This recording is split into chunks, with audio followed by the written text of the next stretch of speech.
Mars is heaven.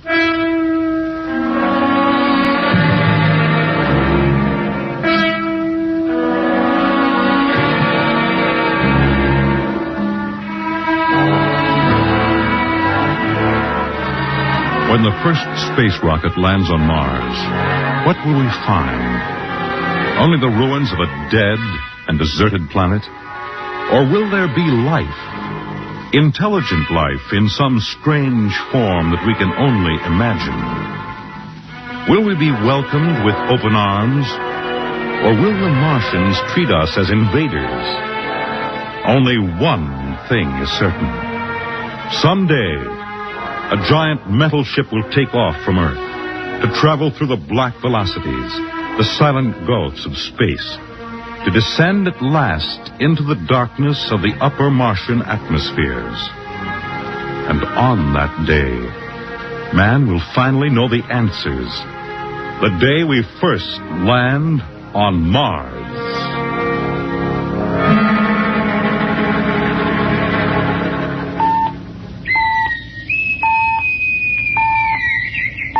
Now hear this. Approaching critical deceleration. Fasten gravity suits. Stand by to land. There it is. We've intersected the course vector, sir. All right, Mr. Lustig. Over to manual control. Aye, sir. Masters, sound general quarters. Aye, sir. Mr. Lustig, what do you make of the terrain? There seems to be a heavy ground, Miss Captain. We won't be able to use the infrared lights. And we'll have to come in on radar. Isn't that a little risky, sir? Landing in the dark? I'd rather run the danger of a blind landing, Lieutenant, than come in without the cover of darkness. Remember, we don't know what kind of reception is waiting for us down there. Airspeed 500. Altitude now 4,000. Bridge to engine room. Stand by for deceleration. Fire forward tubes 1 and 3.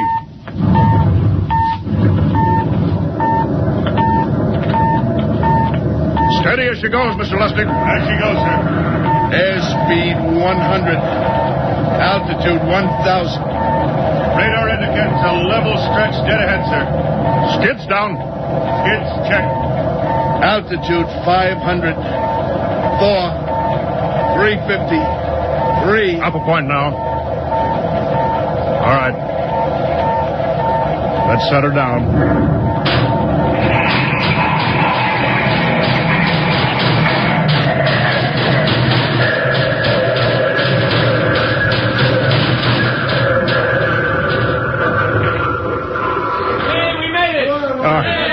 Cut the power.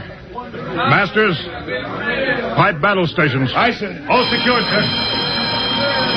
Well, gentlemen, we're now on Mars, April 20th, 1987, 4:33 Greenwich time. Enter that in the log, Masters. Aye, sir. Well, gentlemen, it's less than 2 hours till dawn. As soon as it's light, we'll send out a landing party. Masters, get me an all-over hookup. We're all set, Captain. Now hear this. All right, men. The smoking lamp is lit. Well, we're on Mars. The first manned ship from Earth to land here. We don't know what we're going to find or what dangers we may face. We're 17 men on an alien world. And it's up to us whether we ever get home again. The next few hours should tell the story. And I want instant obedience to all commands. I'll court-martial the first man who doesn't jump to when he's ordered. And one other thing. We may be on Mars, but this is still a United States naval vessel. Officers will conduct a personal and weapons inspection in 1 hour. That's all. Inspection, Captain. Now? Mr. Lustig, we've got an hour and a half to sweat out before we find out what's outside that airlock. I'd rather have a man worried about his stripes than about what's waiting outside on Mars.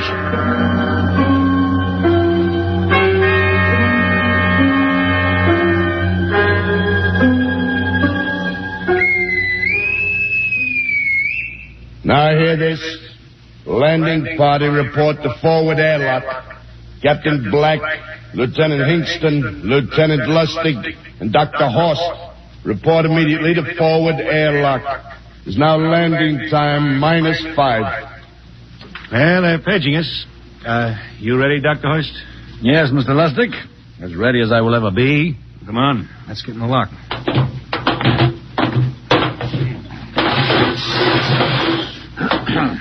Hingston, Lustig, and Horst reporting in the airlock. Very well, sir. The captain will join you. 4 minutes to go. At least the captain would get here. What difference does it make? I just want to get it over with, that's all. Anybody got a cigarette? Yeah, I think you're smoking too much, Lieutenant Lustig. Are you nervous? Lay off, will you, Horst? Wondering what's hidden outside underneath that ground mist? I've been giving it some thought. It'll be very interesting to find out. A very unusual planet, Mars. Why? It has an atmosphere. A wonderful thing, an atmosphere. Where you find one, you find life. You mean Martians? What do you think they'll look like? Who knows? Intelligent life can take many forms. You mean they may have green skins and eyes on stalks or something? The comic book conception is possible, of course. Or they may have developed far beyond us.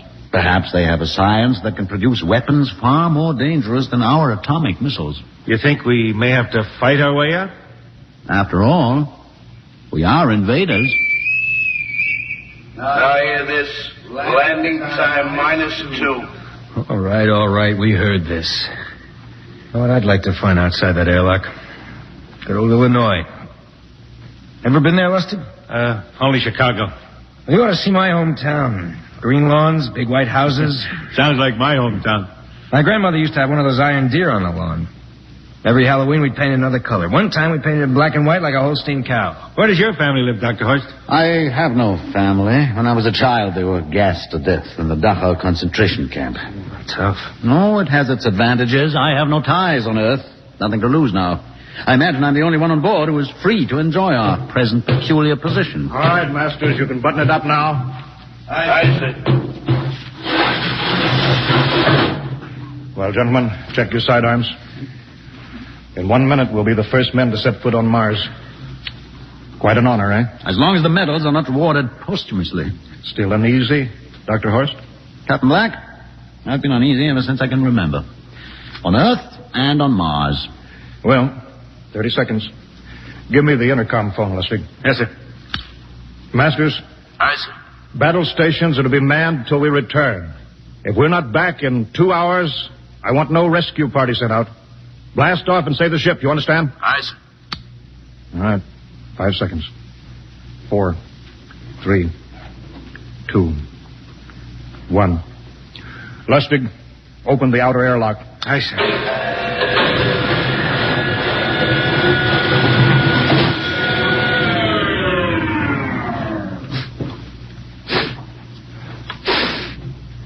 It's fresh air.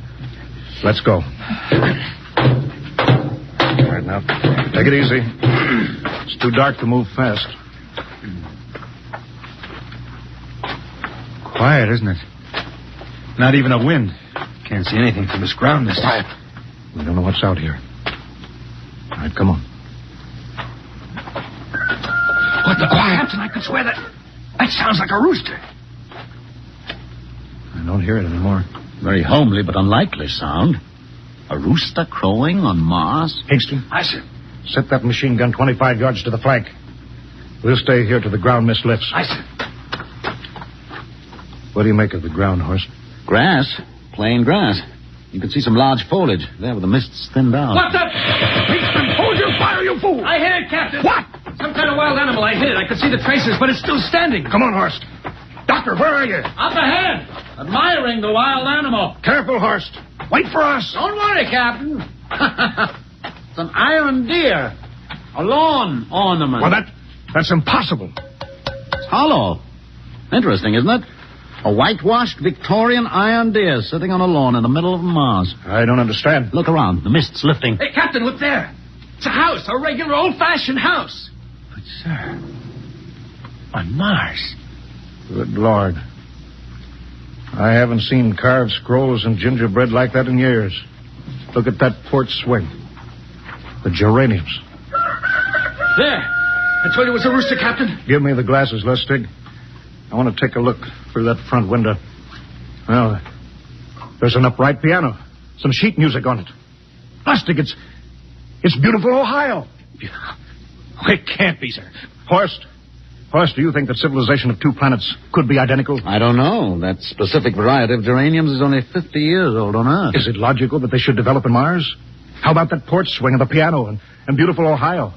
Why, it's impossible. Captain Black, this looks like the town I was born in. Well, it looks like my hometown, too. I thought of something, sir. It's the only solution. Maybe we're not the first ship to reach Mars from Earth. Don't be ridiculous, Lustig. Oh, how else can you explain it? Suppose some scientists got together. They invented some spaceship and planted a colony here. That's the only answer. That's impossible, Lustig. Been space travel, it couldn't be secret. Do you have any idea what ships cost, what industrial power is needed? No, there's got to be some logical reason. I think perhaps we might find out, Captain. The light just went on in that house. Kingston, cover that door with the machine gun. Aye, sir. All right, come on, Horst. We're going to ring that doorbell. There's got to be a scientific answer to all this.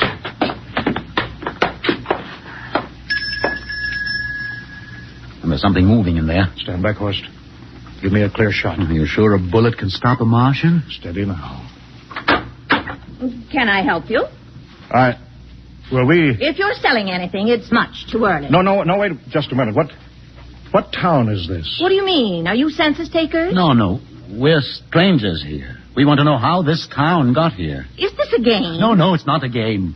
We're from Earth. From where? From Earth. Do you mean out of the ground? Are you sure you're feeling well? Madam, we came in a flying ship across space.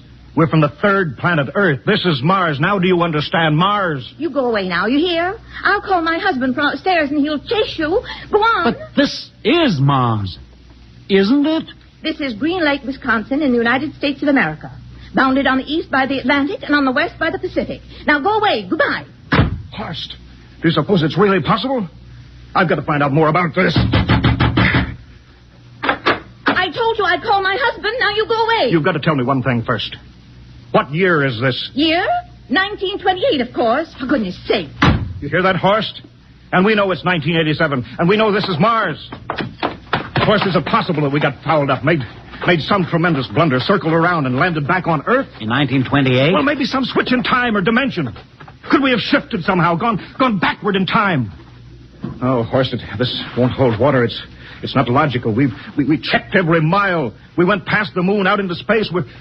We're on Mars. Lustig out at point. Kingston in the rear. Keep that gun at half load. Aye, sir.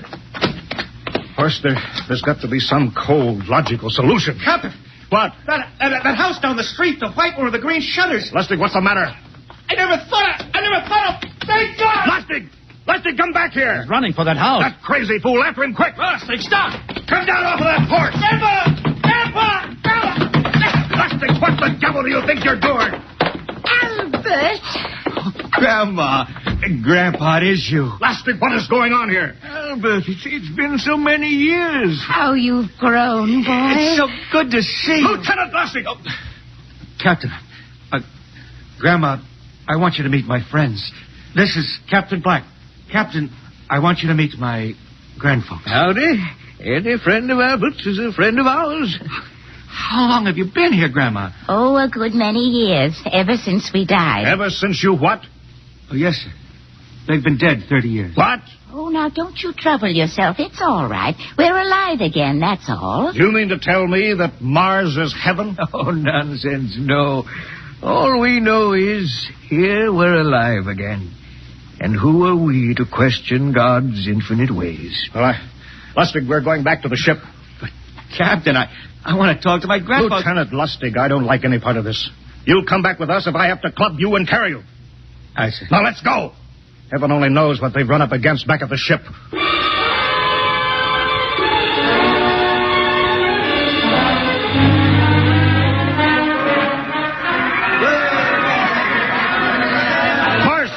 look at that crowd around the ship. Looks like we're being welcomed with a celebration, Captain. Celebration! They've abandoned ship. Every port is open. No guard set. You masters! Hiya, Captain. Meet my old dad. Dad, that's Captain Black. He's not a bad guy for an Higston! What, sir? Bring that band back. Use force if you have to. Excuse me, sir. There's my Uncle George. Higston! I'll be right back, Captain. Uncle George. What the devil is going on here? Understand, sir? They've all found friends and relatives. They're all here. Right, Captain. I've found it. The whole crew's out in the crowd. But I gave orders. Cabinet orders. You don't understand, Captain. I understand mutiny. I don't care how many relatives show up. I'll have discipline. Johnny! Johnny, you old son of a gun! It's you. Edward. Yes. It can't be. Oh, of course it is. Johnny, Ed. you old... Ed. Dr. Horst. This is my brother, Edward. How do you do? Hello, sir. It's wonderful to see you, Edward. Look, I've got to get back to my ship. Johnny, wait. I almost forgot. Mom's waiting at home. Mom. Yeah, and Dad, too. Mom and Dad are alive? Then you're real, Ed. Well, of course. Don't I feel real? How's that, huh? Why, Ed! We've got lunch for you, Johnny. Mom's making corn fritters. Dr. Horst, haven't you found anybody? No, Captain. I have nobody. Oh, then you come on home with me, right, Ed? Why, sure. Horst, you wouldn't believe it, but it's been 35 years since I had Mom's corn fritters. By George, 35 years.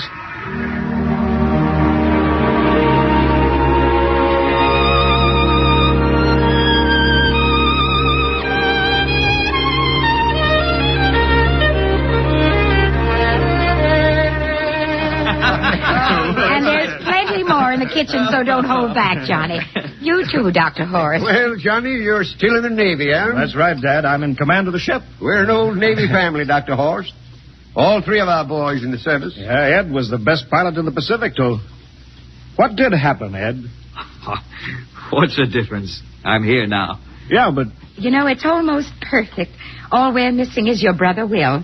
Then the whole family could be together. Well, it won't be long, Mom. Will's in charge of the XR-54. Next rocket coming out to Mars. Oh. Well, little Will. When does he leave, Johnny? Well, the takeoff's scheduled for September, but it depends on what we report. Oh, yeah. There's no question about that now, huh? No. Christmas together again. That'll be something. Sure will, yes, sirree. Well, this calls for a celebration. How about a little of the old dandelion wine, eh, Johnny? Now, Father, don't you go giving Johnny too much wine. He's a big boy now, Mother. Well, sir, isn't everything just fine? Just fine.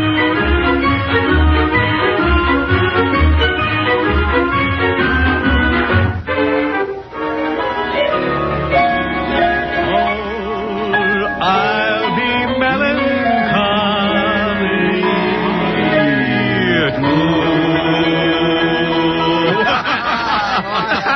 All right, play that one again, will you, Ed? Oh, sure.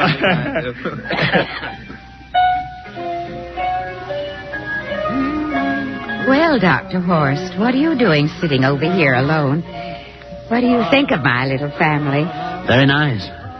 You know, I can't understand why you didn't find any folks here, Dr. Horst. It's just a shame everybody else is so happy. Well, I never remembered my family, Mrs. Black. All I know is they were gassed at Dachau during the Second World War. When I was liberated, I was in delirium 3 months. I cannot remember anything before then. A psychiatric phenomena. That's terrible. Isn't there anything anybody can do? I don't want to remember. I have not had a pleasant life. I prefer to be free of emotional entanglements. They interfere with a scientific approach. I'm sorry, Dr. Horst.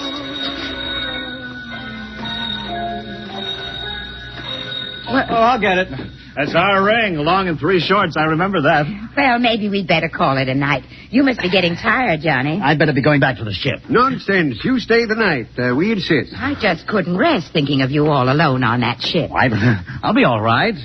Well, good night. Oh, wait a minute, Dr. Horst. That phone message was for you. Me? Yes, that's right. A message from Anna. Anna? I don't... Well, there, she must be an old friend. Isn't that nice? I don't... You sure it was for me? I don't remember any Anna. Well, she asked if you were better. Perhaps she's someone who knew you at Dachau. Anna? She said she's coming over here first thing in the morning. So you'll have to stay over. Yes, Well, that settles it then. You stay here, Horst. You can bunk with me in my old room. Yeah, but Johnny, we thought you'd like to be with Edward. So you could talk the way you used to. Well, we can't put Dr. Horst on the daybed. I think we'd better share the room tonight. Be plenty of time for talking, Ed. Yes, I guess so. I suppose I better drop back to the ship. You know, Ed, security check. Well, why do you have to do that here? I don't know, Mom. There's no good reason, I guess. Well, suppose we skip it tonight, eh? Well, good night, everybody. Oh, it's good to have you home, Johnny. It's good to be home, Mom.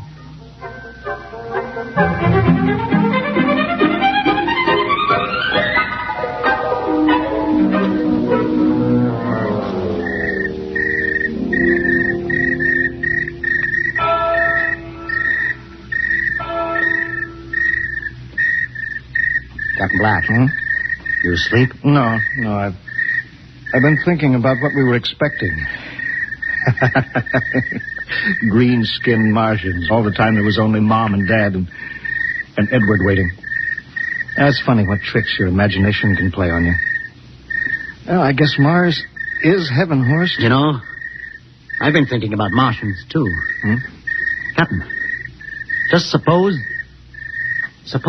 there were Martians, and they saw us land, and suppose they thought of us as invaders. What would be the best weapon they could use against our atom bombs, huh? I don't see what you're getting at. They would want to disarm us first, huh? To wipe out all suspicion, to make us feel at home. Captain, suppose this house isn't real.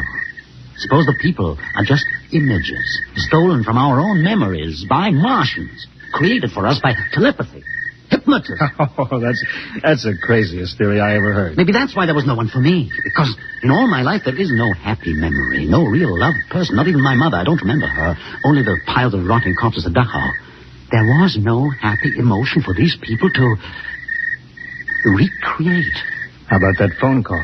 Anna? Yes, Anna. I didn't remember who she was, but I do now. I just remembered. When I was freed from Dachau, sick, delirious, I raved about a wonderful, kind nurse named Anna that took care of me. Well, there you are. It's logical. She's coming to see you tomorrow. But there was no Anna. I'd been nursed by a man. What? Anna was only a dream. And there's only one way they could have learned about her, by reading my subconscious mind. That's impossible, Horst. Why? The whole crew was thinking of home. Suppose the Martians read our minds. Yes, but if there are Martians... If there are, they have us separated. Each man in a different house. Sleeping. Trusting. No one at the guns. I left my pistol downstairs. Do you think there's something to this, Horst? It's a perfect trap, Captain. Who would suspect his own mother? His grandparents? How easy. Just a knife in the heart of each sleeping man. That's impossible, Horst. But we've got to get back to the ship. Listen. The crickets have stopped. Come on.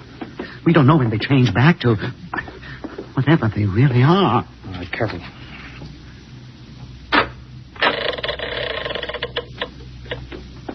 Where are you going, John? Ed, we wanted a drink of water. That's all, Ed. You're not thirsty, John. You don't want a drink. Look out! You don't want a His drink. face! It's changing! He's a Martian! Run, Horst! Run! You can't get away, John. This way, Horst! Horst, where are you?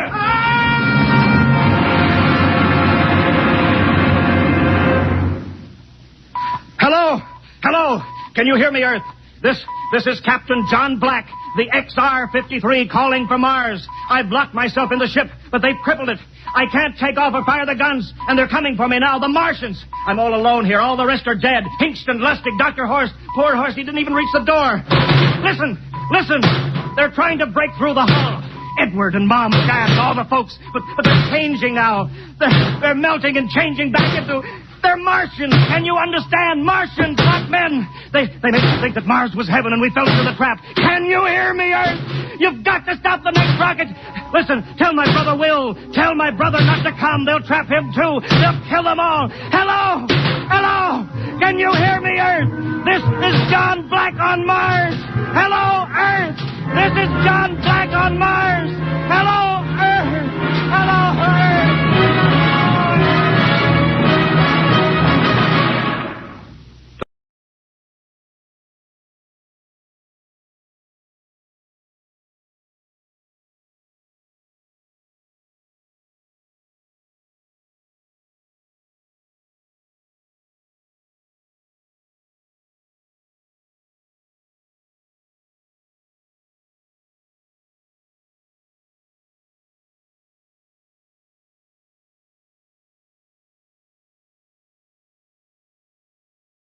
Inside Story by Richard Wilson.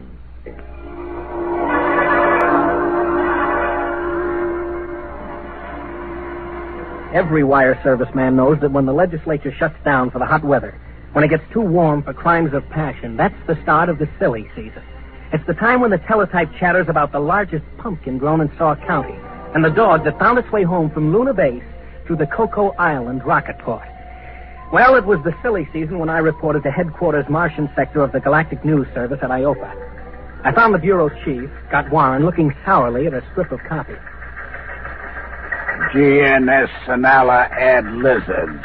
Lizard? Lizards. Yeah. New light on the longevity span of the Martian sand lizard was shed today by the Sonala Zoological Society. Now, that is what I call hot news. Flash copy. Dull day? Following a dull night. Was it like this in New York when you left? They had me covering a kitten in a tree in Gramercy Park. I would sell my soul for a nice, juicy cabinet crisis. Or else a little honest graft on a spaceport contract. Oh, have you got any leads? No. The Garrison Administration of Martian Colonial Affairs is depressingly honest. When nothing's doing, you can stir it up a little. You know, rattle the local skeleton in the closet. Fan the fires a little. Have you read the Publications Responsibility Act of 1997? You can get 20 years for what you were thinking. Look, what's the local canker sore? What would you like most to get an inside story on? Something everybody covers up. Well, there's Druro. Oh, but that's Simon Pure. What's Druro? Nully Sanctuary. Oh, religious institution? No. It's a quarantine set up for null-gravity neurocatinosis. Nully fever. It's completely segregated. Nobody's ever gotten a report out of there. Oh, it sounds like a natural. Look, George, you're new. You don't fool around with Nully fever here on Mars. Be like lighting a cigarette in a powder magazine. Chief, how would you like an inside story out of Druro? You can't get in. I will give 8 to 5. Now, look, who's in charge? The Ministry of Health, but you can't... Okay. Don't let the sand lizard take up all the space. I will get in.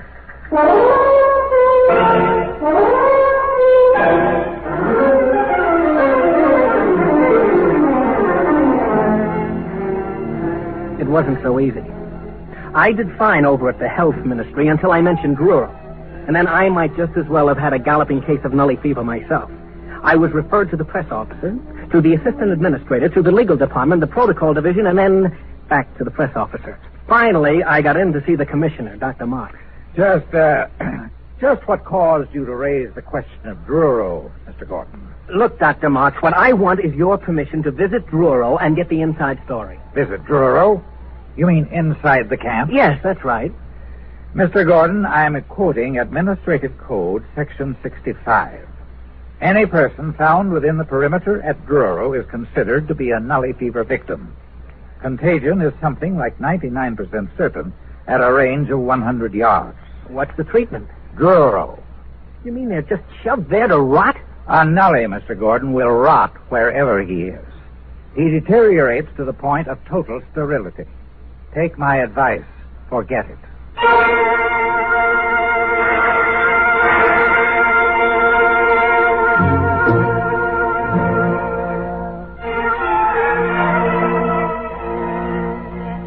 Naturally, I didn't forget it.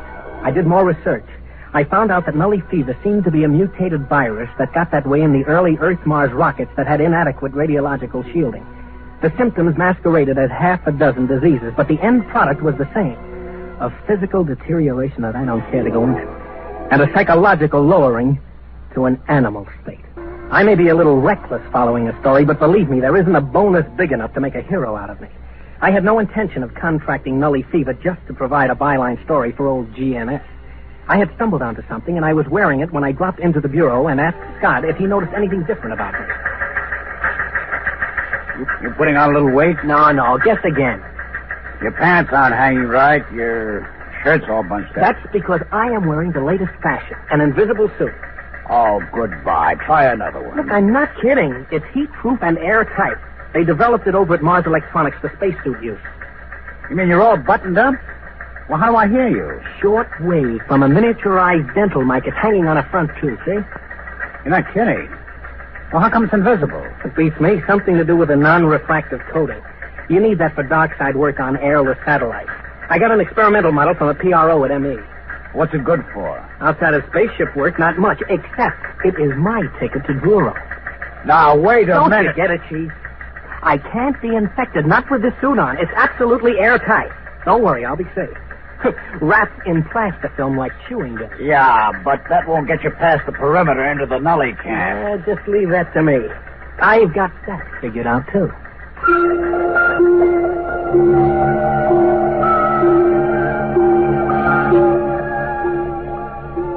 I picked up a sandcat out to the town of Druro and waited for 2 days. There was a shipment of nullies, the last of the Sonala roundup, due at the camp. Out of respect to public opinion, they dumped nullies at night, which suited me fine.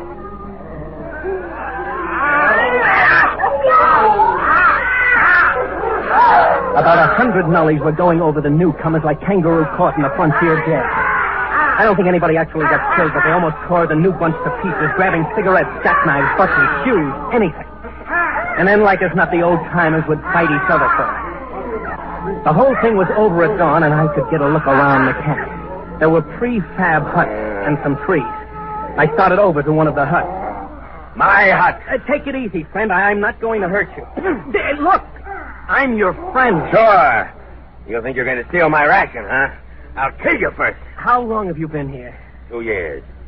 Got a cigarette? Here. No, don't grab. I'll toss you one. Don't you make a move towards me. Sure. What were you before you got in here? Huh? A teacher. An IOPA technical. I fixed them before they got me. I cut down 10 medics with a power drill.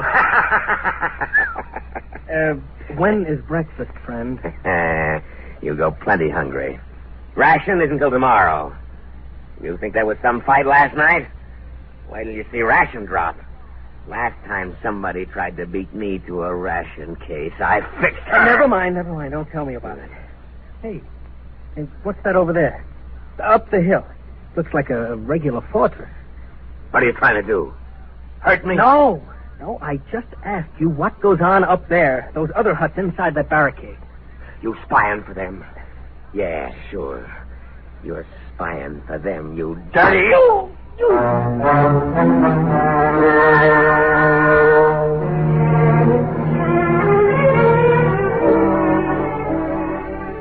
It isn't easy to get used to dodging nasty backhand punches that came out of the blue and were meant to kill, if possible. I got my arm up in time to catch about half the force, and the man ran off with my pack of cigarettes. But there was something up that hill worth looking into. A barricaded section set apart from the rest. So I started up. When I hit the woods, I stopped just 3 feet short of a 10-foot spear. All right, you. Get back down the hill. Now, take it easy, will you? What's going on up here? Go on, get moving. I've got orders to kill if I have to. You don't understand. I just want to find out... Yeah, sure you do. They always do. Every time there's a new batch, there's a few still smart enough to plan together, and they come up here spying. Spying on what? Look, I'm a count newspaper... 3, and then you get it in the belly.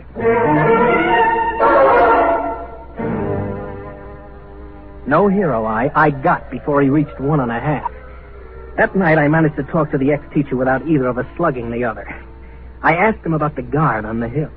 They get all the best rations. They make us give up our food or they come kill us. They've got spears, knives. You mean there's a gang up there living off the rest of you? Yeah. I killed one of them once. Caught him from behind with a rock. They came down and killed 10 of us. Didn't get me, though. Funny, huh?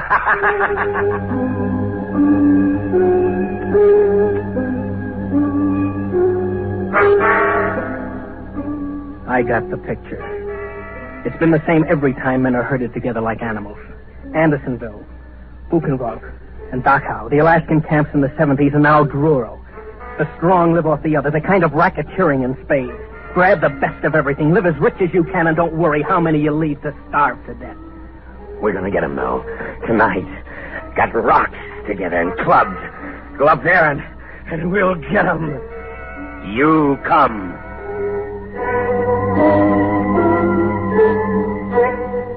I didn't have much choice. They would have torn me apart. About 10 o'clock at night, the mob gathered at the foot of the hill. Every once in a while, they'd swipe at each other with a club or a rock, but mostly they shouted up at the hill. And then suddenly, without any signal, they charged.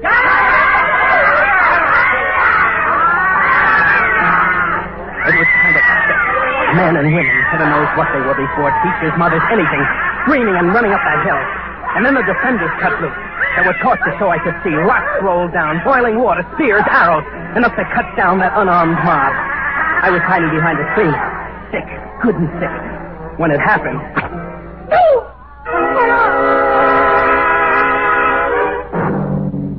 Hold on, Bud. I'm going to pull this arrow out. Here goes now.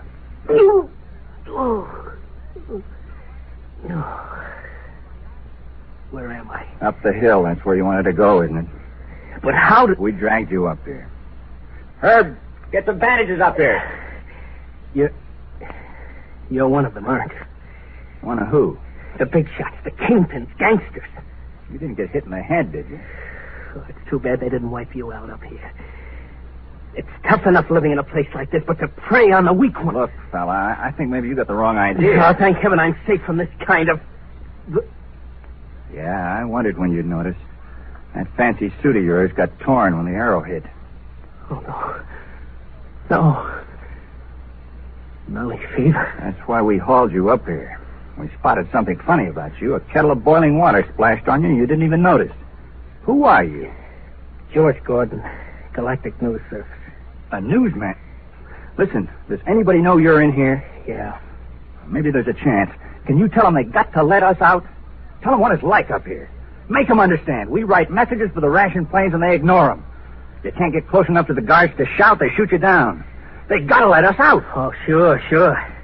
After what I've seen, that's the last thing I do. Try to con somebody into letting this loose on the population. I've seen enough nullies. Even if I have to spend the rest of my life in this camp, I don't want to be responsible for making more. Wait a minute. You don't get it. We're not nullies up here. What? Nobody gets in the camp who isn't a nullie. That's right. We all had it when we came in, but not anymore. Up here, we're cured. You're lying. You've got to believe me. We've been living up here for 4 years, keeping guard. Trying to live like human beings in the middle of those animals down there. Losing maybe 3 or 4 a week, fighting them off. You know, you're more dangerous than they are down there because somehow you've kept some intelligence. Enough to want revenge on the rest of the world by infecting. No, you've got to believe me. We're cured. Nully fever can be cured somehow because we've done it. About 100 of us. More now with the babies. The what? Babies. Normal, healthy babies.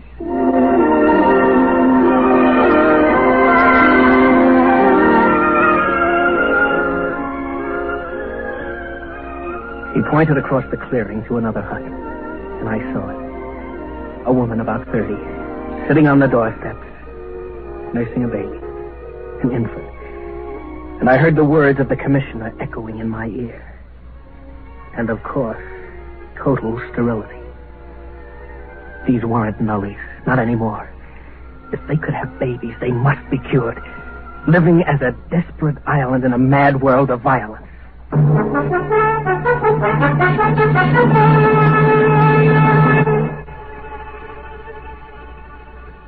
Well, you know the rest of it. You ought to. It was carried under my byline in every fact sheet on 3 planets.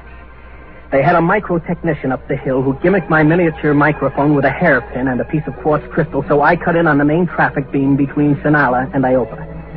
I had Scott Warren at Government House in 15 minutes, threatening to blow the lid off the whole colonial government. The babies did it.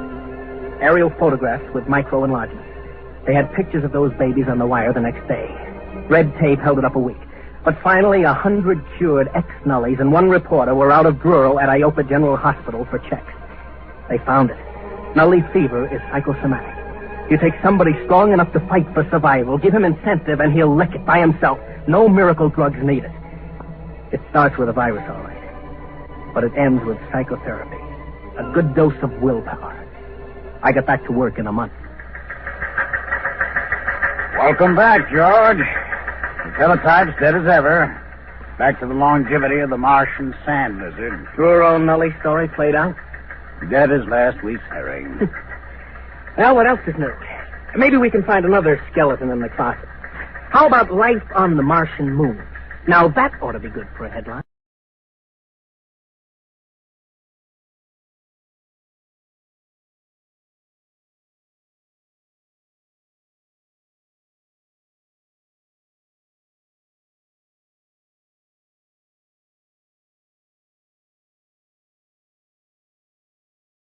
At the Post by H.L. Gold.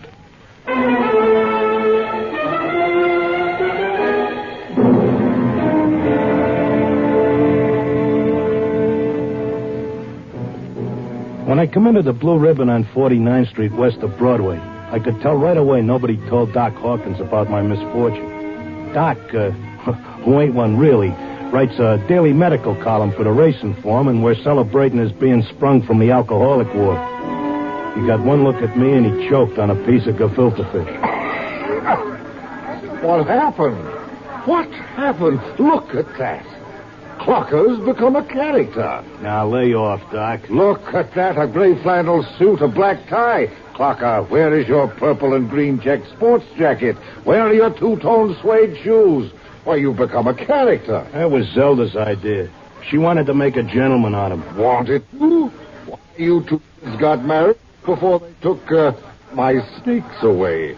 Don't tell me you've flipped already. You don't know, Doc? No. What happened? Well, it was right after you tried to take the warts off the fire hydrant that Zelda started hearing voices. It got real bad. How bad? Well, she's at Glendale Center upstate. I just came back from visiting her. Well, did the psychiatrist give you a diagnosis? Yeah, I got it memorized. Catatonia dementia precox. Oh, rough. Very rough. The outlook is never good in such cases. Maybe they can't help her, but I will. Now, Clocker, you're a race handicapper. You run the best tip sheet on Broadway. But people are not horses. You've got to think of your public. For instance, what's good at Hialeah, huh? My bar bill is about to be foreclosed, and I can use a long shot. Those couch artists don't know what's wrong with Zelda. I do. You do? Well, almost. I'm so close I can hear the finish line camera clicking. Well, now, that's very interesting. Perhaps we can collaborate on an article for the Psychiatric Journal. All right, look. Look at these charts. Look, here. Huh? I use the same system I used to dope the races. Look, Zelda's got catatonia. She used to be a hoofer before we got married, and now she does time steps all day. Stereotype movements are typical of catatonia. You don't get it. She does time steps. The first thing you learn in hoofing, over and over. 10 or 15 hours a day. And she keeps talking like she's giving lessons to some jerk kid who can't get it straight. And I hear when these catatonics pull out, they don't remember much or maybe nothing. Protective amnesia. They work harder and longer at what they're doing than they ever did when they were regular citizens. And they don't get a red cent for it. I beg your pardon? I said they were getting stiffed. Anybody who works that hard ought to get paid. I don't understand what you're getting at. What are they knocking themselves out for if it's for free? Doc, I tell you, I miss that mouse. I gotta save her. She can't see or hear us, but she can sure see or hear something. And I'm gonna dope her. Clarker, it's too much for you. Too much for me, huh? Who was it said Warlock had turned into a dog in his third year? Who was it had 7 winners the opening day at Belmont? You take my word for it, Doc. I'll beat this schizophrenia handicap.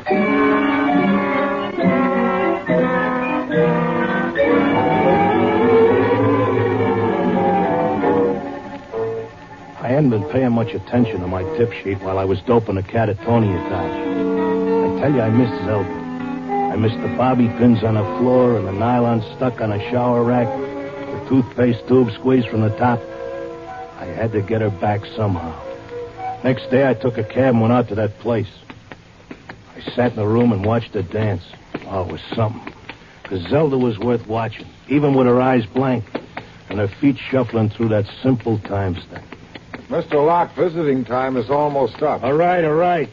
Zelda, listen, Zelda. How long can they take to learn a time step? She can't hear you. Look, kid, I don't know who these squares are that you're working for, but tell them if they take you, they gotta take me too, you hear?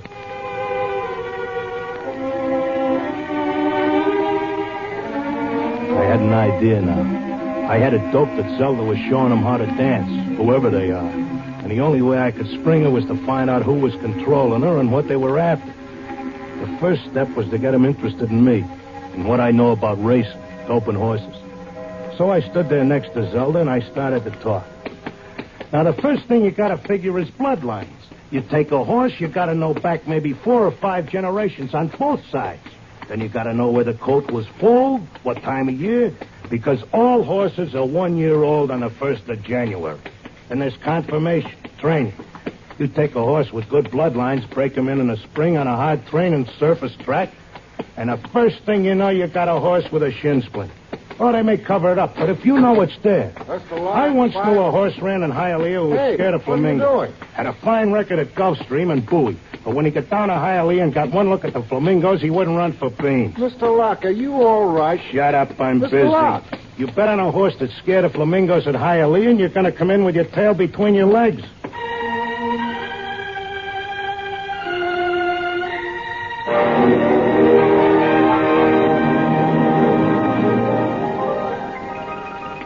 I kept coming back every day. I'd just sit there next to Zelda while she did a time step, and I'd talk about horses over and over. And then finally, I started to hear voices. Clocker! This way, Clocker, come this way. This way, Clocker. Come on now, come with me. Like it was a fog, I could see the attendant in his white coat, asking me questions, and I couldn't hear him. I knew I just kept on talking about the horses. And then suddenly I wasn't there. I was somewhere else. I was in a big square, and the buildings looked like the new Roosevelt Raceway, all modern. Or maybe like the World's Fair. There were trees and statues, and there were hundreds of people standing around, and they all looked scared. There was a little man with bifocals and a vest with pins and needles in it standing next to me. He looked scared. But I knew it had worked. I was on my way to Zelda. How did I get here? Excuse me, mister. How did I get here? I don't know. I can't take time for pleasure trips. I've got a customer coming in tomorrow for a fitting. She'll positively murder me if her dress isn't ready. She can't murder you. Not anymore. You mean we're dead? Don't ask me, but I don't think you're dead. That much I can tell you. Some of the people in the crowd were complaining they had families to take care of, while others were worried about leaving their businesses. And they all grew quiet when a man climbed up on a big platform in front. He was a very tall and dignified guy, and he had formal clothes and a white beard like the chief mourner at a politician's funeral. Ladies and gentlemen, please feel at ease. You are not in any danger. No harm will come to you. If you will listen carefully to this orientation lecture, you will know where you are and why. What is it? I don't understand. It's a pitch. Friends, I know you are puzzled at all this. Now let me explain. You've been chosen, yes, carefully screened and selected, to help us in what is undoubtedly the greatest cause of all history. You will learn more about it as we work together in this vast and noble experiment. What experiment? What is it? I got it picked. This is a pitch. These guys are out for something. Smells like a con. Let me state this in its simplest terms. Now, you know that there are billions of stars in the universe and that the stars have planets. A good many of these planets are inhabited. In almost all instances, the dominant form of life is quite different from yours. I am not of your planet or solar system. I am not formed as you see me. My true appearance would seem to be rather confusing to human eyes. Nuts, get to the point. The truth is, we are not here, and neither are you. here is a projection of thought, a hypothetical point in space, a place that exists only by mental force. Actually, our bodies are on our own respective planets. What's he saying? What does he mean? Wait, he'll give us the convincer after the build-up. Our civilization is considerably older than yours. For many of your centuries, we have explored the universe both physically and telepathically, and during this exploration, we discovered your planet. We tried to establish communication, but there were grave difficulties. And it was the time of your dark ages. And I'm sorry to report that those people we did make contact with were generally burned at the stake. Here it comes. He's getting ready to slip us the sting. I don't think you ought to say a thing like that about a fine, decent gentleman. He's obviously very sincere. The problem we face is that the human race is doomed. The history of your race is a record of incessant wars, each more devastating than the last. And now, finally, man has tamed the power of worldwide destruction. The next war, or the one after that, will unquestionably be the end not only of civilization, but of humanity, perhaps even of your entire planet. Then, why have we brought you here? Because man, in spite of his suicidal blunders, is a magnificent race. He must not vanish without leaving a complete record of his achievements. Now, this is the task we must work together on. Each of you has a skill, a talent, a special knowledge we need for the immense record we're compiling. Every area of human society must be covered. And so we need you urgently. Your data will become part of an imperishable social document that shall exist untold eons after mankind has vanished.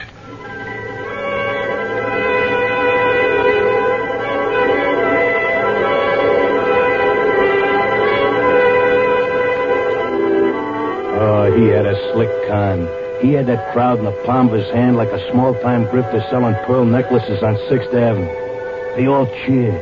They were all flattered to think that they were joining in this vast project to make a record of the human race. After a while, they broke us up into divisions, and I got herded into a building marked Sports and Rackets. They took my name and my occupation like I was applying for unemployment insurance. Now, here's our problem, Mr. Locke. We're making two kinds of perpetual records. One is written, more precisely microscribed. The other is a wonderfully exact duplicate of your cerebral pattern, in more durable material than brain matter, of course. Of course. The substance we use in place of brain cells absorbs memory quite slowly. But you'll be happy to know that the impression once made can never be lost or erased. Delighted, tickled to pieces. I knew you would be. Well, let's proceed, shall we? First, a basic description of horse racing. I started telling them about horse racing, but they held me down to one sentence. They said I had to repeat it over and over so that recording thing could get it. They had a picture of my body back on Earth lying in a bed in a hospital just saying that one sentence over and over again. Well, that's enough for today. Isn't it amazing? We have a more detailed record of human society than man himself ever had. Your life, my life, the life of this Zelda whom you came here to rescue, all are trivial, for we must all die eventually. But the project will last eternally. You're telling me you know what I'm here for? To secure the return of your wife. I would naturally be aware that you'd submitted yourself to our control voluntarily. It was in your file that was sent to me by admissions. And why did you let me in? Because, my dear friend, we also... Leave out the friend pitch. I'm here on business. As you wish. We let you in, as you express it, because you have knowledge that we should include in our archives. We hoped you'd recognize the merit and scope of our undertaking. Most people do once they're told. Zelda, too? Oh, yes. Yes, Zelda's extremely cooperative, quite convinced. Would you like to see her? Yeah, sure I would. Well, that can be arranged. I'll call the Arts and Entertainment section and arrange a meeting.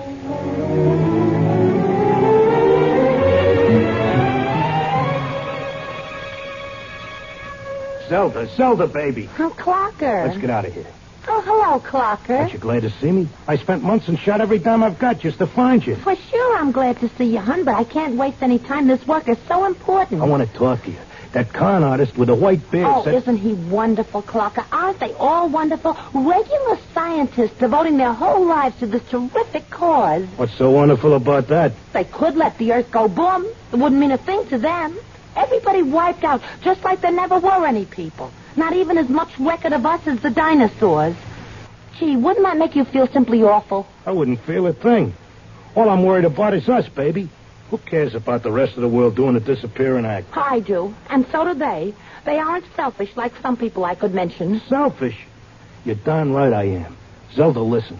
I'm selfish because I got a wife, and I'm nuts about her, and I want her back. I have to help out on this project. It's the least I can do for history. History? What did history ever do for us?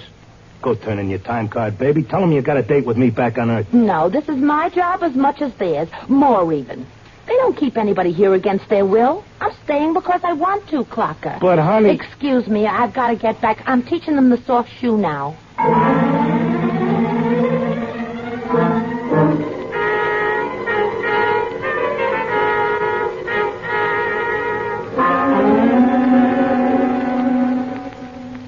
Are you satisfied now, Mr. Locke? Listen, take away the doom push and this racket falls.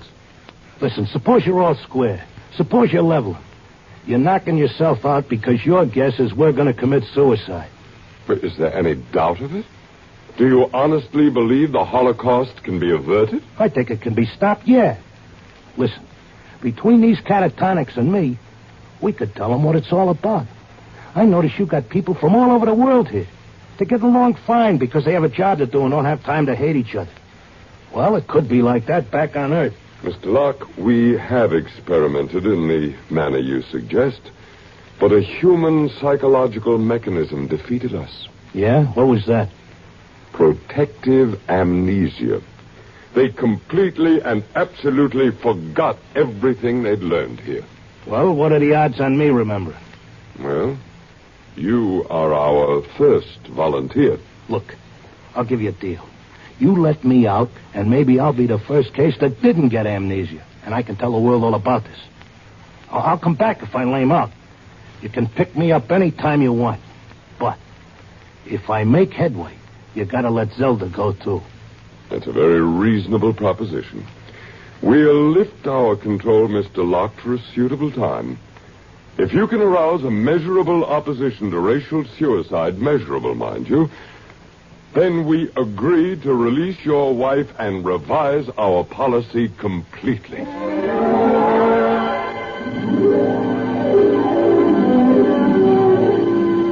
I came to at Glendale.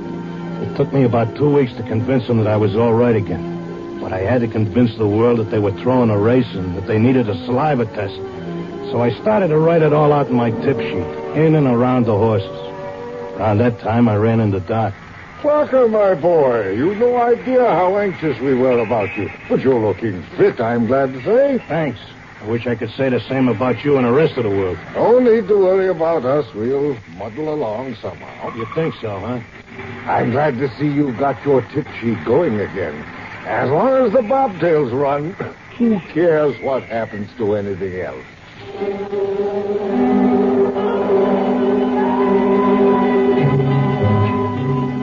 Of course, nobody listened to me. I had posters printed telling everybody. I hired sandwichmen to walk through the city. I made speeches in Columbus Circle. I told everybody doomsday was near. I sent letters to Congress, to the UN, editors of newspapers. Nobody paid any attention. I sneaked into the balcony of the General Assembly and tried to shout a speech, and he threw me out, very politely. I wrote the whole thing up for a magazine, and they printed it and sent me a check and told me if I had any more fiction, they'd be glad to run it. I kept trying to tell everybody the truth about the catatonics. We ought to go to the hospitals and get ourselves let in and have the aliens take over and show us where we're going. But nobody would listen. And then finally, I went back out to Glendale. Oh, Mr. Locke, we were wondering when you'd come visit your wife. You been away? I want my old room back. But you're perfectly normal. Give me half hour alone, and you'll be glad to give me my room.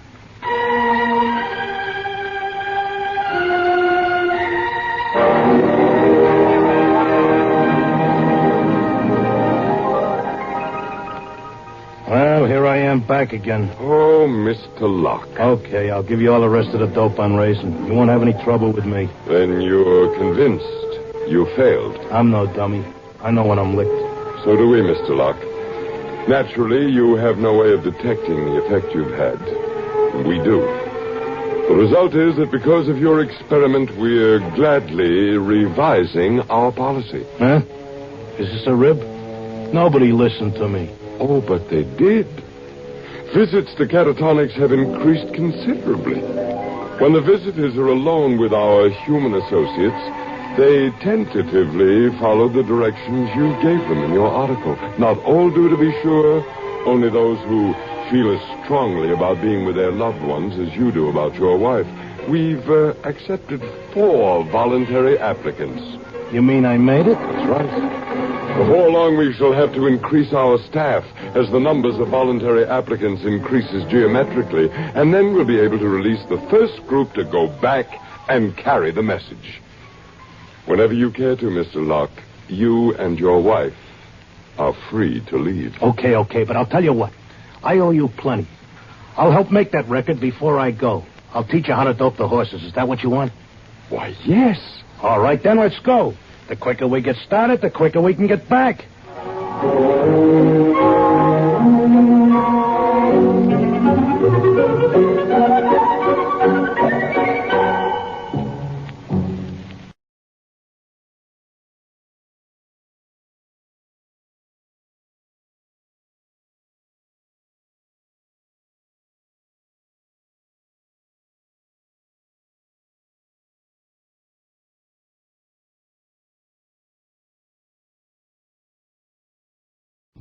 The time is June 25th, 1962. The place, a lonely beach. The story, Saucer of Loneliness by Theodore Sturgeon.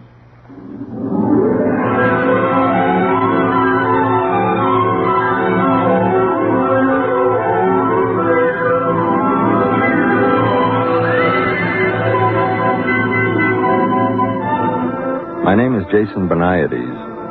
I'm a newspaper reporter, 31 years old. I write poetry, but I don't show it to anybody because they might laugh. And the things I write about are very important to me. I was an only child. I never went with girls much because I'm too ugly and too sensitive, and they used to hurt me. I live alone. It isn't much fun. I'm not painting this picture of myself to get sympathy. I don't need it. But it's important that you should know the kind of person I am. Otherwise, you won't understand what I'm going to tell you. It happened tonight, the thing I'm going to tell you about. Tonight. The 25th of June, 1962. I was down on the beach.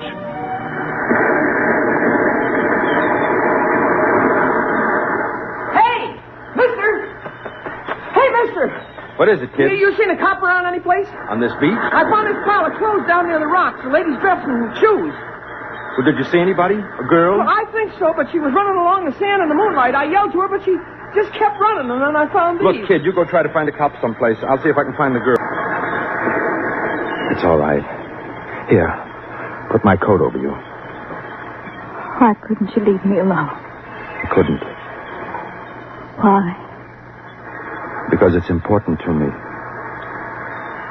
I suppose you want to know why I did it. If I told you I understand, would you believe me? How could you understand? Maybe I know what it means to be lonely. That's it, isn't it? I don't know. I'm so terribly tired. Put your head against my arm and just stay. Don't be afraid. I've been looking for you for a long time. Looking For me? All my life. How did you know? I don't believe you. It's true. I found your message. So you see, there's nothing to be afraid of. Not anymore. Just rest. The moonlight is terribly white. Yes. I'd like to rest for a while.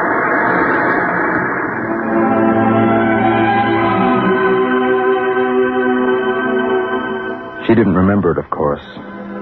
But I was one of the reporters who had covered the story when it first happened, 5 years ago.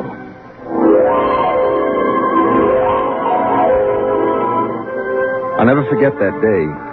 I was working the police blotter. It was a quiet summer afternoon when they brought her in. 2 big cops in blue uniforms. Come on now, girlie, come on. Let me go. I haven't done anything. Take it easy now. What's the trouble, Connolly? Disturbing the peace, Sergeant. Is this that Central Park call? Hey, this is it. I thought you radioed that there was a near riot up there. Oh, you should have seen the place. All right, give me the report. Well, me and Bennett got up there, and there was a mob of people all surrounding this girl, see? So we bust through, and there in the middle of maybe 600 people, she's lying there, sort of in a faint. I asked a couple of people what the difficulty was, and they tell me it's the flying saucer. The what? The flying saucer. What flying saucer? Let me finish, Sergeant. What flying saucer, I ask. And then they says that this girl was standing on the green, and suddenly the saucer comes down and starts whirling over her head like a halo. What is this, miss? A gag? It happened. It did, eh? Well, now suppose you tell me your version. I was standing in the park, and I looked up, and there it was. Describe it. It was beautiful. It was golden with a dusty finish, like an unripe Concord grape. It made a faint sound, a chord of 2 tones. And it circled over my head like some great round hummingbird. Go on. Well, other people must have seen it because they were all looking at me and pointing. I saw one man cross himself. And then it came down and touched me and spoke to me. This flying saucer spoke to you? Yes. And, just what did it say to you? I said, what did it say? I can't tell you. A secret, huh? Yes. I see. Connolly, this girl is for Bellevue. Well, Sergeant, the plain fact is that it happened just like that. And 10 witnesses all agree it did. Are you trying to tell me that there was such a thing as this whirring hummingbird of a saucer? Oh, there was that, Sergeant. And just how do you know, Connolly? Well, we've got the thing out in the squad car. You what? Bennett's bringing it in right now, see? About 36 inches across it is. And covered with strange marks. Great, Mother. Did you call the bomb squad? I didn't think of it. Well, think of it, man. This may be some kind of atomic weapon. I'll turn it over to ballistics. Never mind about ballistics. Call the FBI and tell them we've got this thing. Yes, sir. What about the girl? We'll book her on disturbing the peace. I've got a feeling the government men may want a word with her. Sergeant. What is it, Benides? I'd like to do a story on this for my paper. Could I have a look at the saucer? We'd better clear it first. Well, could I talk to the girl? After she's been booked. Connolly, is the crowd still up at the park? Very likely. Well, I'll run up there and get some eyewitnesses. Then I'd like to come back and talk to the girl.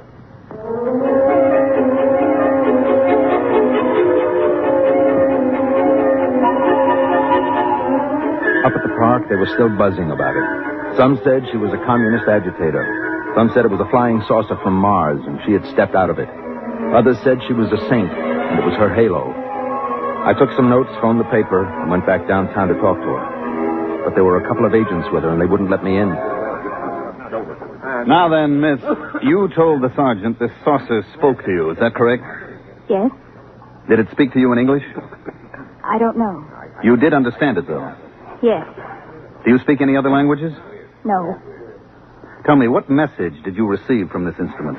Wasn't anything, really. Suppose you tell me. I'd rather not. Miss, let me be very frank. I'm not a policeman. I'm a security agent. That means that I deal with problems that affect the security of our country. Do you understand? Yes. Now, we've examined this flying saucer enough to know that it is not of American manufacture. It also possesses an extremely high radioactive count. Now, that means that it was made in an area where radioactive materials are in great abundance, such as an area where atom bombs are made. That's why we want to know the message you received from the saucer. There was no message. You just made it up. Yes. I'm afraid you're lying. Suppose we have some soldiers bring the saucer in here and hold it over your head. Would you object? I don't care what you do. All right, boys, bring it in. Now, when I tell the men to hold it over your head, you try to recall what it said. I don't know what it said. Lift it up, boys. Hold it right over her head.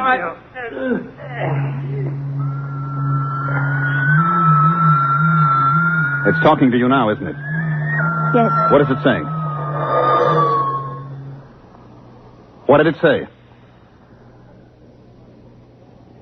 All right, boys, crate it up and send it down to the National Research Laboratories. What about the girl, sir? We'll get nothing out of her. I don't believe she really knows what that humming noise is. Better have a psychiatrist examine her. Yes, sir.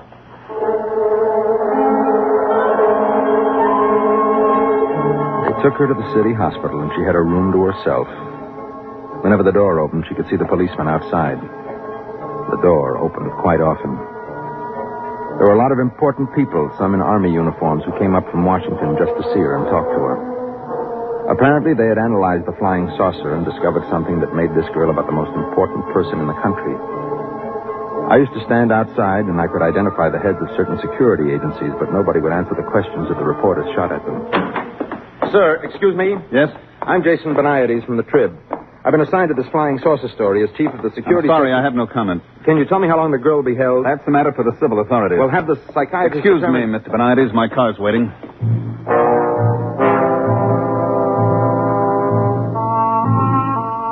A few days later, she was released from the hospital and returned to the court to be tried on the disorderly conduct charge. They found her guilty and fined her $15 and turned her loose. When she walked out of the courtroom, she was handed a subpoena to appear before a congressional committee in private session. She answered all their questions except one. My paper sent me over to cover the hearings. Now, young lady, I want to remind you that I'm a senator of the United States and empowered by the people of this country to ask questions relating to matters of security. You understand? Yes? Your name is Janet Boyce, is it not? I told you that. Now, at an earlier session, you testified that as a young girl, you were a member of a certain organization in your neighborhood. Would you name it? The Rinky Dinks. Who comprised the Rinky Dinks, Miss Boyce? It was just a bunch of girls who got together to play field hockey and listen to recordings. Any particular recordings? Mostly Eddie Fisher. I see. Now, this flying saucer, you said it talked to you. You did say that, didn't you? Yes. And then you denied it. Yes. Why? Because I was tired of answering questions. Young woman, let me put something to you squarely. Oh, by the way, I think if there are members of the press here, I can divulge a rather spectacular piece of information to you. This flying saucer has been thoroughly examined and analyzed, and I wish to inform the people of this great nation that it definitely, I repeat, it definitely did not originate on this planet. Now then, Miss Boyce, consider that it is possible that our Earth might be attacked from outer space by beings much stronger and cleverer than we are. And consider that perhaps you have the key to our defense against those beings. Don't you owe it to the world? I don't think I owe anything to anybody. Even if the Earth was not attacked, just think what an advantage it would give this country over its enemies. Young woman, I ask you, what did that flying saucer say to you?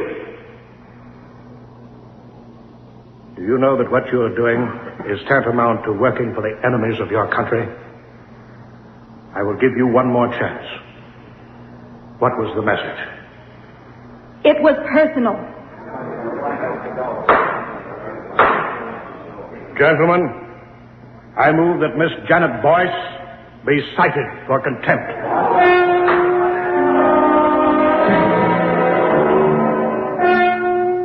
The furor was fantastic. The chief of security blasted the senator for divulging secret information about the origin of the flying saucer, and the senator said the people had a right to know, and besides, he was just guessing anyway, and happened to guess right. Meanwhile, the press printed the girl's picture all over the front page and ran banner headlines such as, "Girl refuses to betray Martian secrets. Flying saucer girl won't talk, cited for contempt." The contempt trial was equally spectacular. She didn't plead any amendment or anything. She just said the saucer was talking to her, and it was nobody else's business. She was convicted and sentenced to 5 years in prison. Boniades. Yes, Chief. For the Sunday supplement? What do you think there's anything in it? Okay, whatever you say.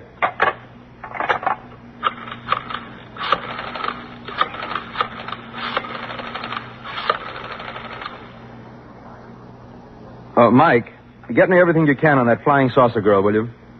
Yeah, the one that was sent to jail about 4 years ago. See if you can find out what she's doing now. She was released about 6 months ago, I think. Uh-huh. Yeah, the boss wants a feature for the Sunday supplement. Okay.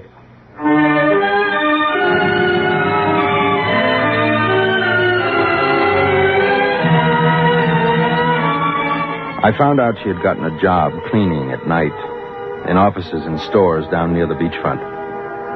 There weren't many to clean, but that meant there weren't many people to remember her face from the newspapers. I tracked her down and caught up with her in a one-armed coffee joint about 4 a.m. Excuse me, miss. Do you mind if I sit here? No. Nice night, isn't it? Moonlight and everything. Which are you? Security, newspapers, or just somebody out for a good time? You're pretty bitter, aren't you? Shouldn't I be? Yeah, I guess you should. My name is Jason Boniades. I'm with the newspaper. It's been nice meeting you. I have to go now. Just a minute. Please. I can't blame you. How did you find me? One of the leg men located your mother. I talked to her earlier tonight. Oh. How is she? Still hitting the bottle. The way she knew where you were, you sent her some flowers on her birthday, remember? Yes. She wouldn't talk to me. Said she didn't want a daughter who was a jailbird. Tell me how it's been. So you can write about it? I promise you I won't write anything you don't want me to write. Okay. You want to know how it's been? Right after I got out of jail, I met a man at a restaurant. Nice man. He asked me for a date. I spent every cent I had on a red handbag to go with my red shoes. They weren't the same shade, but anyway, they were both red. And I was very excited about the date. We went to a movie. Afterward, he didn't even try to kiss me or anything.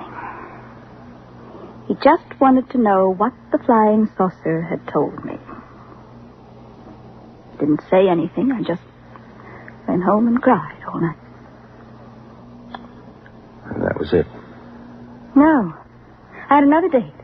I get pretty lonely. This time they arrested the man I was with. He was a Russian agent. On Christmas Eve, 4 men called me up and sang me a song. Would you like to hear the words? It doesn't matter. They go, the flying saucer came down one day and taught her a brand new way to play, and what it was she will not say, but she takes me out of this world. I'm sorry. Now will you go away and leave me alone? Yes. Aren't you going to ask me the big question? No. Everybody does. Yeah, well, not me. You will, sooner or later. Maybe. Look,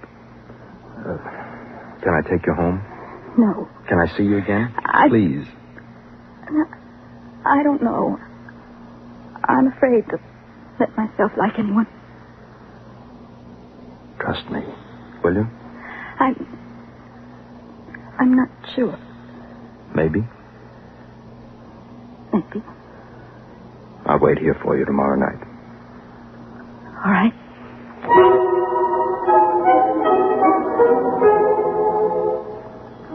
The next night, I went back to the coffee joint to wait for her. I knew she got through about 4 in the morning. I got there about 15 minutes early. Mr. Benides? Yes. Say, you're the chief of the security section, aren't you? You have a good memory. You mind if I sit down? Well, I'm expecting someone. Yes, I know. Oh, I see. I'd like to talk to you. Go ahead. You probably know that we've been trying to gain the confidence of this girl for some years now. Yes. And, apparently you've succeeded where we've failed. Well, not really. In any event, you seem to be making some progress. She may not even show up. I think she will. Now, I'm going to ask you to help us. Help? In what way can I help? We have reason to believe that this girl is a courier for some alien power. On what do you base that? Well, there was the incident of the saucer, of course. We've definitely established that it came from some other planet.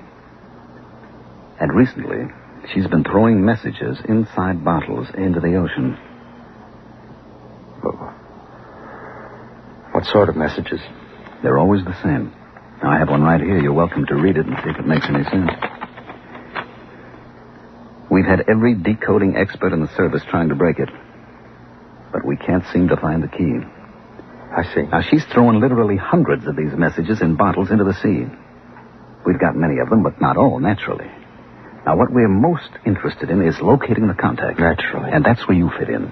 We'd like you to gain this girl's confidence even further. Try to find out just what these messages mean, and beyond that, what the saucer sent to her. You'll be doing us a favor and your country a great service. You're certain this is some subversive activity on her part? How else can you explain the fact that she won't tell us her secret? Maybe because it's hers, and everybody has a right to have something of his own. Are you, trying to tell me that you won't cooperate? I didn't say that. I'd like to remind you, Mr. Benides, that you have a duty to us. I know that. I also have a duty to myself. And to God. If you'll excuse me.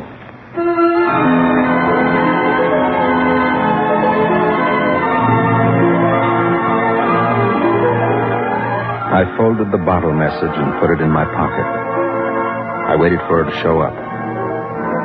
The minutes went by, and the hours, and I knew she wasn't coming. Or she had come and seen me with the chief and changed her mind. That's when I left the cafe and walked down to the beach. That's when I dragged her out of the surf before she could follow one of her bottles into the water.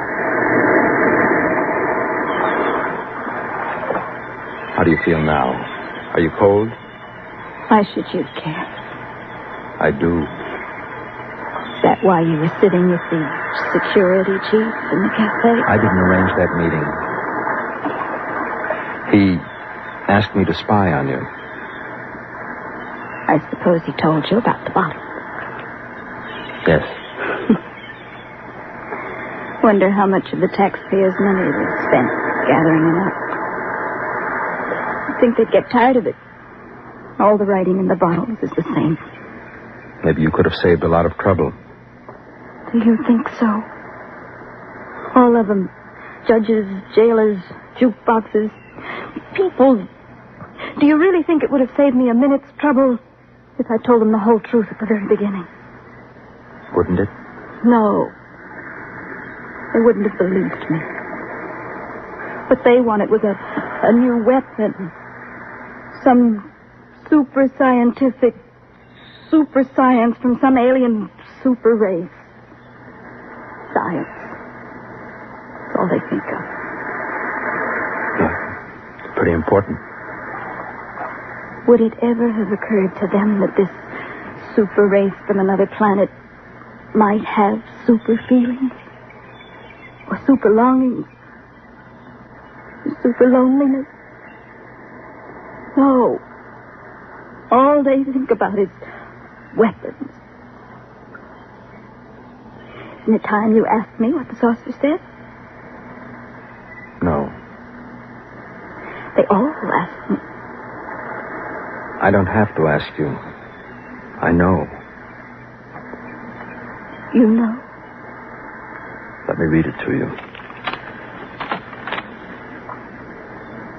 There is in certain living souls a quality of loneliness unspeakable, so great it must be shared as company is shared by lesser beings. Such a loneliness is mine. So know by this that in immensity there is one lonelier than you. How did you know? It's the message you put in the bottles. The same message that some lonely, strange being in some other world put into a bottle, only his bottle was a flying saucer and sent across space to you. You knew. I'm lonely too. Look at me. I've never had the love of a woman. They think I'm pretty ugly. You're not ugly. No.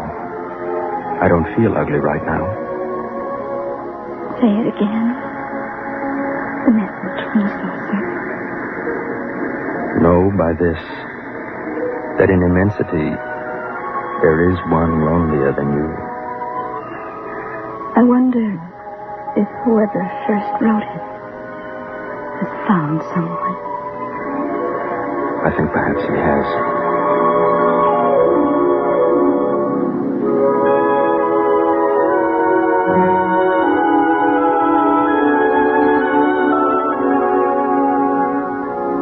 She looked at me and said nothing. But it was as if a light came from her. More light than even the practiced moon could cast. Among the many things it meant was the fact that even to loneliness there is an end for those who are lonely enough, long enough.